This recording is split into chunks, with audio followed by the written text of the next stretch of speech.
Moi, je suis jeune diplômée, donc j'ai fait d'abord la faculté. Ensuite, j'ai fait une école de commerce. Donc, j'ai obtenu mon diplôme en marketing et stratégie commerciale. Donc, j'avais toute la couche théorique, tout ce qui était stratégique, etc. Et il me manquait vraiment la couche technique de ce qui est vraiment codage et mettre les mains dans le cambouis un peu pour voir comment est-ce que ça fonctionne.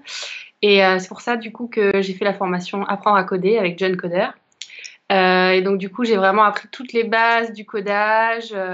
Et du coup, je peux dire que maintenant, je suis un peu un couteau suisse. Donc, j'ai la partie tout ce qui est stratégique et j'ai aussi la partie codage.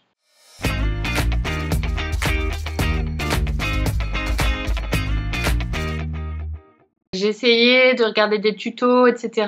Mais je trouvais que c'était très court et il n'y avait pas vraiment de ligne directrice tout au long de la formation. Donc c'était vraiment des petites vidéos pour des trucs pour m'aider. Et là, je voulais vraiment reprendre les choses de A à Z, les bases vraiment concrètes et précises, quoi.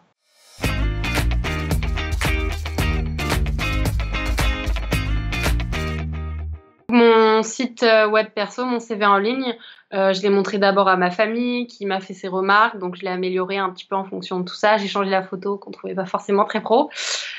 Et sinon, je m'en sers de manière professionnelle. Je me suis fait des cartes de visite sur lesquelles j'ai mis un QR code qui renvoie directement vers le site. Donc comme ça me permet de mettre en valeur mon parcours, mes expériences. Donc voilà, top. Le fait de faire un CV en ligne, de toute manière, ça sert. Même vis-à-vis de futurs recruteurs, d'avoir son CV en ligne, c'est quand même un point hyper positif comparé à d'autres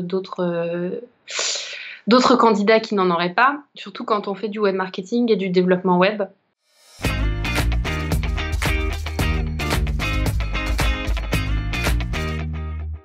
Après avoir fait la formation, je me suis lancée donc du coup sur des sites web de freelance type Upwork par exemple. Et donc j'ai été contactée par des porteurs de projets, des projets vraiment basiques. Type, on me fournit une maquette Photoshop et je dois la coder. J'ai eu un peu de mal, mais comme tu le dis dans l'information, on trouve toujours les solutions sur Internet. Donc YouTube était mon meilleur ami et Google aussi. Donc voilà. Mais au niveau des langages de base, HTML, CSS et Bootstrap, etc., tout ça, ça passait. Après, il y avait des petites particularités en fonction des projets. Et donc voilà. À ce moment-là, Google est bien pratique.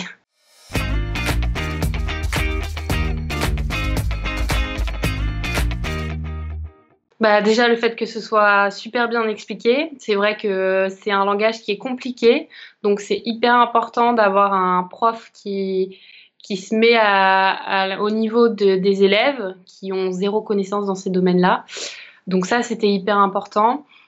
C'était des cours qui étaient hyper agréables dans le sens où c'était pas trop rapide, c'était pas trop lent, chacun va à son rythme étant donné qu'on peut revenir en arrière autant qu'on veut, avancer, etc.